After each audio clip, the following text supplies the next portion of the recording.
అందరికీ నమస్కారం.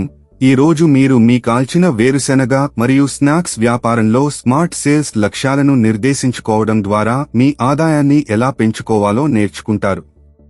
మా ఇతర వీడియోలో చర్చించినట్లుగా కాల్చిన వేరుశెనగ మరియు స్నాక్స్ చిన్న తరహా వ్యాపారాన్ని ఏర్పాటు చేయడానికి 5 లక్షల రూపాయల పెట్టుబడితో ప్రారంభించండి.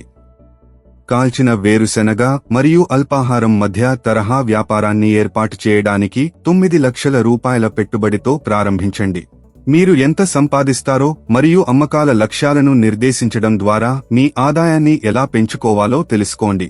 మనం మొదట కాల్చిన వేరుశెనగ మరియు స్నాక్స్ చిన్న తరహా వ్యాపారాల గురించి మాట్లాడుతాము.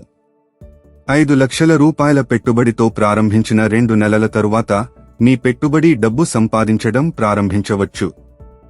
ఉత్తమ పరిస్థితిలో మీరు 6 నెలల తర్వాత ప్రతి నెల 70,000 రూపాయల నుండి 85,000 రూపాయల వరకు సంపాదించవచ్చు మరియు అది మెరుగుపడుతుంది.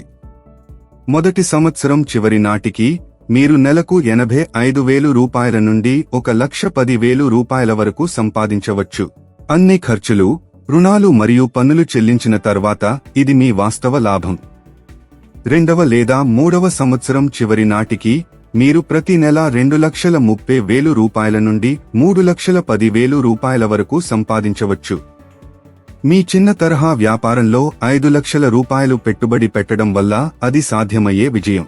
ఇప్పుడు మనం కాల్చిన వేరుశెనగ మరియు స్నాక్స్ మధ్య తరహా వ్యాపారాల గురించి మాట్లాడుకుందాం. 9 లక్షల రూపాయల పెట్టుబడితో ప్రారంభించిన 2 నెలల తరువాత మీ పెట్టుబడి డబ్బు సంపాదించడం ప్రారంభించవచ్చు.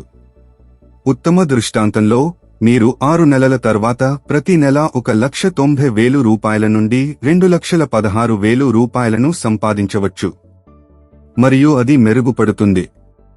మొదటి సంవత్సరం చివరి నాటికి మీరు నెలకు 2,16,000 రూపాయల నుండి 2,40,000 రూపాయల వరకు సంపాదించవచ్చు.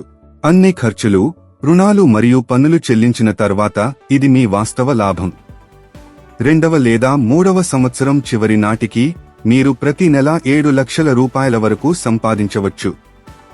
మీ మధ్య తరహా వ్యాపారంలో 9 లక్షల రూపాయలు పెట్టుబడి పెట్టడం వల్ల అది సాధ్యమయ్యే విజయం.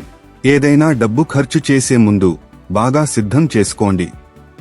చిన్న తరహా వ్యాపారాన్ని ప్రారంభించేటప్పుడు మీ కాల్చిన వేరుశెనగ మరియు స్నాక్స్ను విక్రయించే కనీసం 5 స్థానిక కిరాణా దుకాణాలను కనుగొనడానికి మీ స్నేహితులు, కుటుంబం మరియు పని పరిచయాలను ఉపయోగించడం ద్వారా ప్రారంభించండి. ఈ దుకాణాలలో ప్రతి ఒక్కటి సాధారణంగా సమీపంలోని 150 గృహాలకు సేవలు అందిస్తాయి. మీకు తెలిసిన వ్యక్తులను మరియు దారిలో మీరు కలుసుకున్న ఎవరినైనా సంప్రదించండి. గుర్తుంచుకోండి, సగం దుకాణాలు మాత్రమే అంగీకరించవచ్చు కాబట్టి సుమారు 7 నుండి 8 దుకాణాలతో కనెక్ట్ అవ్వడానికి ప్రయత్నించండి. ఈ విధంగా మీరు 5 దుకాణాల బలమైన సమూహంతో ప్రారంభించే అవకాశం ఉంది. మీరు స్థానిక దుకాణాలతో మీ వ్యాపారాన్ని ప్రారంభించినప్పుడు మీ కాల్చిన వేరుశెనగ మరియు స్నాక్స్ను మెరుగుపరచడానికి మొదటి కొన్ని నెలలు ఉపయోగించండి. మీ స్నేహితులకు మరియు ఈ దుకాణాల యజమానులకు నమూనాలను ఇవ్వండి. వారు చెప్పేదానిపై శ్రద్ధ వహించండి. వారి సూచనల ఆధారంగా మీ కాల్చిన వేరుశెనగలో మార్పులు చేయండి మరియు మీ కాల్చిన వేరుశెనగ మరియు స్నాక్స్ను విక్రయించడానికి మరియు ప్రచారం చేయడానికి వారిని ప్రేరేపించడానికి దుకాణ యజమానులకు మంచి బేరాలు ఇవ్వండి. ఈ విధానాన్ని పుష్ మార్కెటింగ్ అంటారు. ఇప్పుడు మీ అమ్మకాల లక్ష్యాలను జాగ్రత్తగా ప్రణాళిక చేసుకోండి. ప్రతి కస్టమర్ ప్రతి నెల 1/2 కిలోల కాల్చిన వేరుశెనగ మరియు స్నాక్స్ కొనుగోలు చేస్తారని ఆలోచించండి మరియు ఒక స్థానిక దుకాణం సాధారణంగా దాని చుట్టూ ఉన్న 150 ఇళ్లకు విక్రయిస్తుంది. మీరు 5 దుకాణాలతో ప్రారంభిస్తే మీరు త్వరలో డబ్బు సంపాదించడం ప్రారంభించడానికి మంచి స్థితిలో ఉంటారు. 6వ నెల నాటికి 7 నుండి 8 దుకాణాలకు పెంచడానికి ప్రయత్నించండి మరియు మీ 2వ సంవత్సరం చివరి నాటికి 16 దుకాణాలను లక్ష్యంగా పెట్టుకోండి. ఈ లక్ష్యాలను చేరుకోవడం మీ చిన్న తరహా వ్యాపారానికి పెద్ద వృద్ధికి దారి తీస్తుంది. వ్యాపార్ కోచ్ ఛానల్కు లైక్ చేయండి, షేర్ చేయండి మరియు సబ్స్క్రైబ్ చేయండి. All the best.